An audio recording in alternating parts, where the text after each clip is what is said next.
I was standing beside the boardroom credenza when Damon Avery offered Rebecca Sterling his hand. She did not take it. Her eyes moved from his face to the leather portfolio under his arm. "We're still waiting for the person authorized to sign the capital commitment." I stopped with one hand on the meeting packet. Damon's name was printed across the first page. Damon Avery, founder and managing partner, Redwood Bridge Capital, Final Investment Authority. I had checked it myself that morning. Damon kept his hand out for another second. "I'm Damon Avery."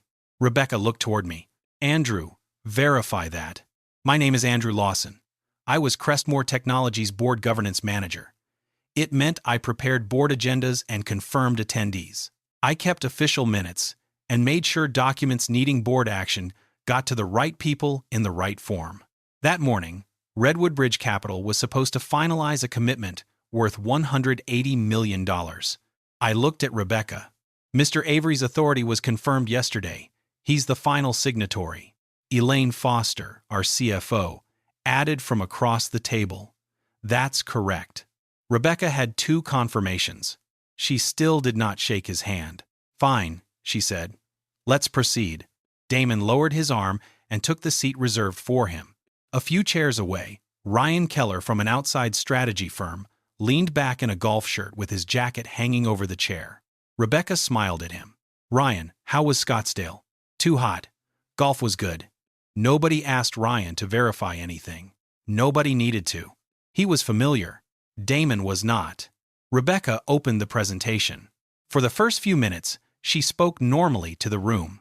Then she reached the financing section and turned toward Damon. "The structure is fairly straightforward." Her pace slowed. "We would draw the capital in stages rather than all at once." Damon listened without interrupting. He had helped design the structure. I knew because his firm's comments were still tracked in the version sitting in front of me. Rebecca continued explaining until Damon looked at the cash forecast projected on the wall. "You're assuming both state contracts renew in the 3rd quarter." Rebecca glanced at the screen. "Yes." "Do you have written extensions?" "Our client relationships are strong." "That wasn't what I asked." Her mouth tightened slightly. "We've worked with those agencies for years." Damon opened the financial appendix. "If neither extension has been executed, I wouldn't count either one as committed revenue." Rebecca leaned back. "You're unusually defensive about a routine forecasting assumption." Damon looked at her. "I'm questioning the assumption." Before Rebecca answered, Peter Walsh, our Senior Business Operations Director, leaned forward. "I actually agree. We should treat both renewals as unconfirmed until we have signatures." Rebecca nodded almost immediately. "That's the kind of decisive risk thinking we need." My pen stopped. Peter had said almost the same thing Damon had said less than a minute earlier. No one else reacted. Or maybe they did, and chose not to show it. Damon looked down at the documents. Then back at Rebecca. Then why is his concern decisive and mine defensive? The question was quiet. Rebecca adjusted the binder in front of her. Leadership isn't only about numbers. It's also judgment, stature, knowing how to operate in rooms like this. I saw Elaine look toward me. Peter lowered his eyes. I should have written something beside that sentence. I didn't. At the time, I still thought my job was to record the meeting, not interfere with it. Damon reached for his portfolio. He removed the capital commitment package and placed it on the table. The signature tab was marked near the back. $180 million was sitting inside those pages, waiting for one decision. Rebecca looked at the packet. "So we can finalize?" Damon rested his hand on the cover. "I came here to finish evaluating the investment." Rebecca gave a short nod. "And?" "You gave me what I needed." He slid the package back into his portfolio. Nobody spoke. Damon stood. Elaine tried first. "Mr. Avery, if we need to clarify anything, I understand the financial model." He looked at Rebecca. "That was never the part I was uncertain about." Then he left. Rebecca watched the door close. "He'll come back." I did not answer. Less than an hour later, the governance mailbox received a formal notice from Redwood Bridge Capital. They were exercising their withdrawal right inside the review window. The commitment would not be signed. 3 co-investors requested immediate pauses pending their own review.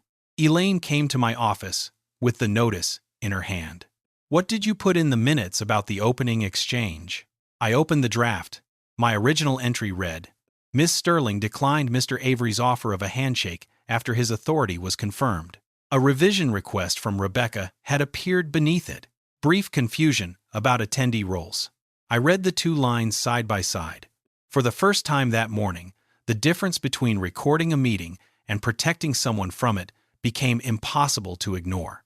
Elaine stayed in my office while I looked at the two versions. Which one is official? She asked. The original entry.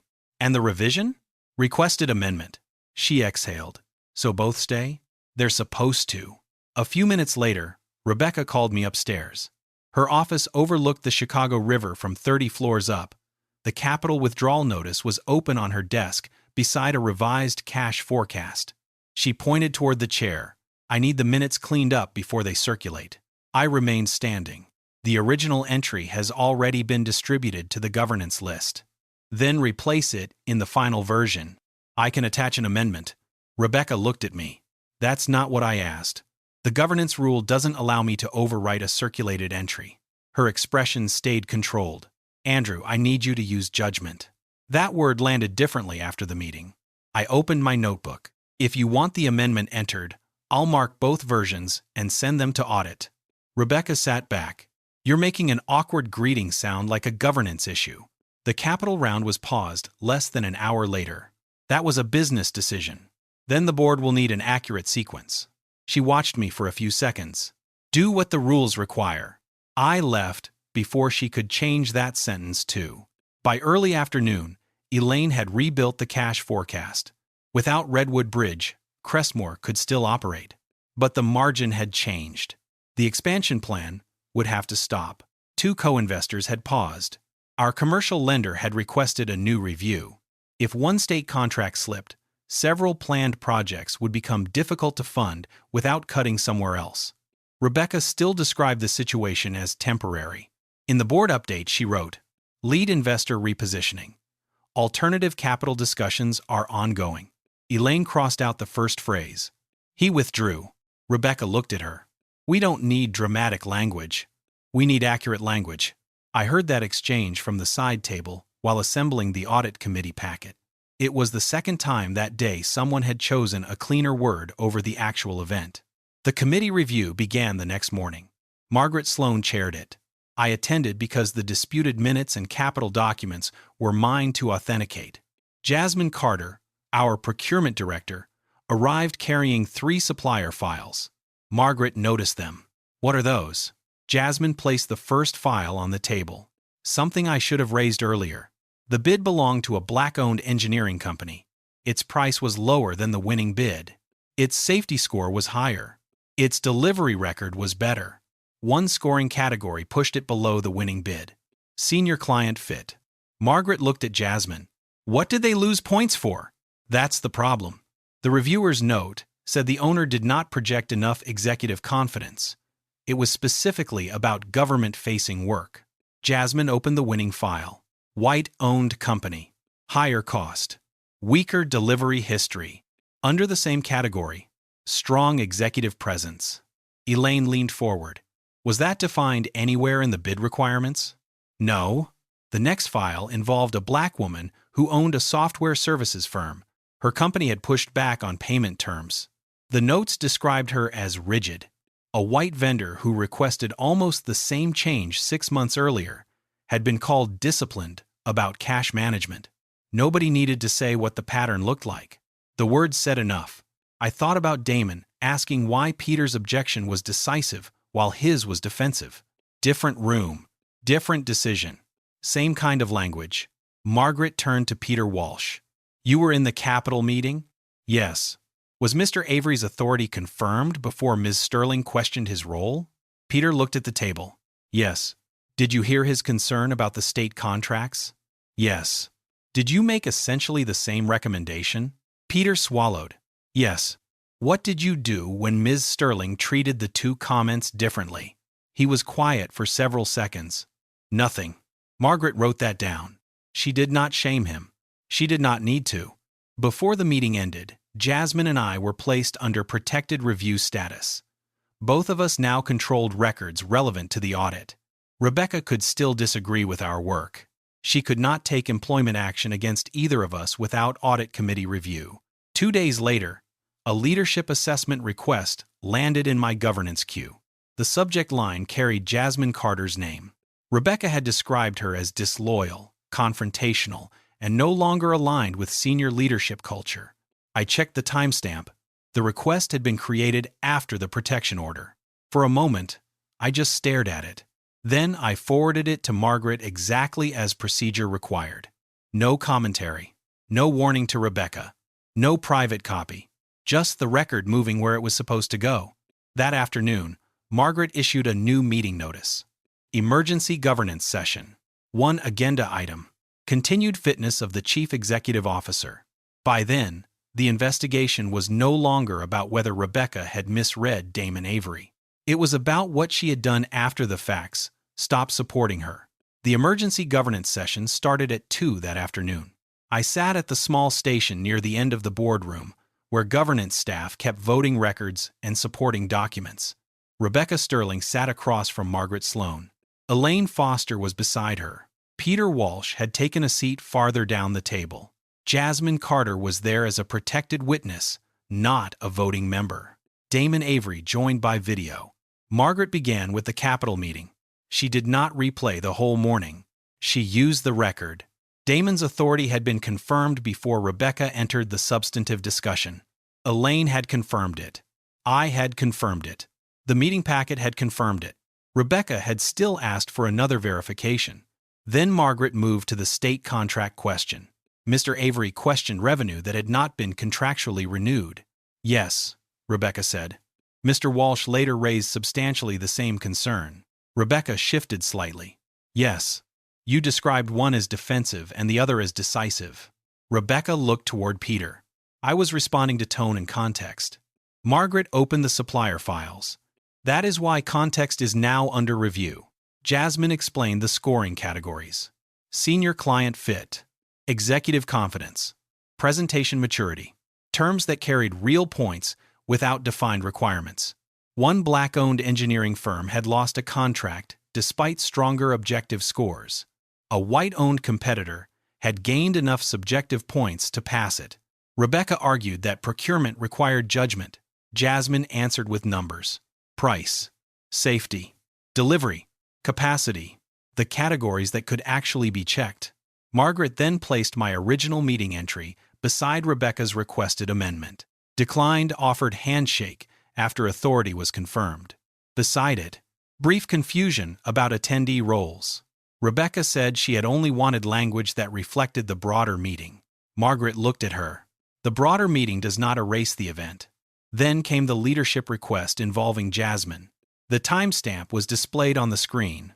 It had been created after the protection order. Rebecca's description included disloyal, confrontational, and not aligned with senior leadership culture. For the first time, Rebecca's explanation slowed. I believed her conduct had become disruptive. Margaret asked what conduct. Rebecca spoke about resistance, questioning leadership, escalating internal disagreements. Jasmine had not raised her voice. She had brought supplier files to an authorized review. That was all the record showed. The final issue was financial reporting. Elaine presented the timeline. Redwood Bridge had formally withdrawn. The co-investors had paused. The lender had requested review. Yet, Rebecca had continued describing the capital round as active. I was trying to prevent panic, she said. Elaine shook her head. You were deciding which risk the board was allowed to see. Margaret turned to Damon on the screen.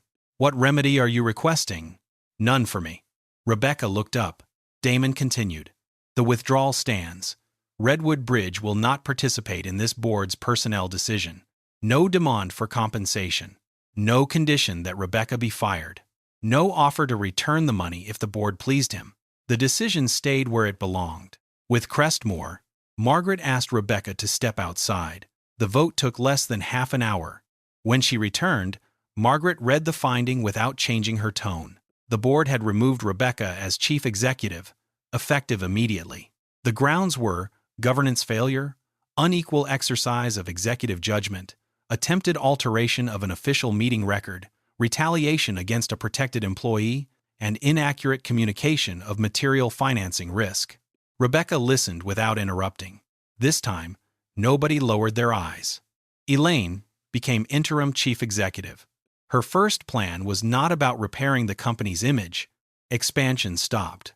Credit terms were renegotiated. Core payroll and existing customer obligations came first. Crestmoor would be smaller for a while, but the board refused to make thousands of employees absorb the full cost of leadership decisions they had not made. The procurement system changed next. Terms such as executive presence, polish, client comfort, and cultural fit could no longer carry scoring weight. They had to be tied to a defined contract requirement. Every deduction needed an observable basis. Every reviewer had to put a name beside the score. Suppliers could request an explanation and challenge subjective deductions through a panel outside the original selection team. Meeting records changed too. An executive could dispute an entry. They could not replace it. Months later, I was preparing the quarterly governance packet. A supplier evaluation caught my attention. The company had once been described as not polished enough for senior clients. That phrase was still visible in an older note, but it no longer carried a score. The current reviewers had been unable to connect it to price, safety, capacity, delivery, or any other contract requirement. So the supplier remained in the final competitive group, because nobody could justify removing them.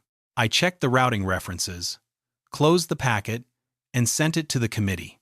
For the first time, the rejection had to make sense to the person on the receiving end, not just to the room that made the decision. This story is fictional,